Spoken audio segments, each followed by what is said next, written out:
to the C0-C1-C2 ELDOA type myofascial stretching position. It's quite complex. Highly recommend to first make sure that you spend some time with a practitioner who's trained at these stretches, so they can make sure you practice with the perfect body position and you're aware what are all the little details that you need to pay attention while you're in this position. This video should only serve you as a reminder to these stretches. So for this one, it's quite complex position. I will try to touch on most of the important part of this stretch. You lay down on your side. You can use your arm almost like a pillow. You want to make sure that your head is not sagging down. So just simply keeping it on the ground is not quite going to help you to achieve the right type of myofascial stretch. So keep your head level. You can also use a pillow if it feels more comfortable, if you don't have the flexibility. The other arm should be flat on the ground, right above and behind your head.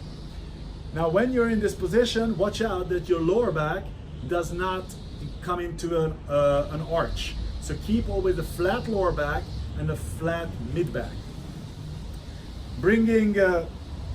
Get your knee, the leg that you're laying on, keep the knee 90 degrees. The other leg comes right in the front. You want to make sure that your pelvis stays perpendicular to the ground. If you connect these two bones that's sticking out, the ASIS joint, both, you want to make sure that they are creating this nice flat pelvic region, and it should be perpendicular to the ground. So watch that you don't drop back laying on your back while you're doing this. So the knee should be always pulsating outward. The middle of your foot pulsating downward. So the knee out, the center of your foot downward.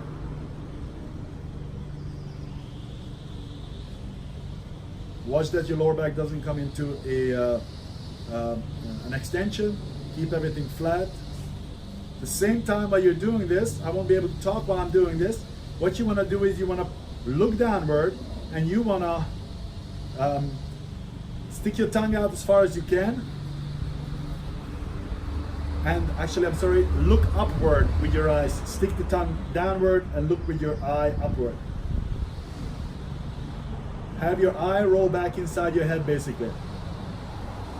Make sure that your chin is tucked, your crown is pulsating upward, the back of your neck is nice and straight. Keep your whole spine straight.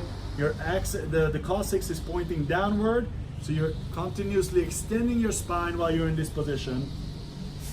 And again, as I said, elbow pushing outward, knee pushing outward, center of your foot pointing downward,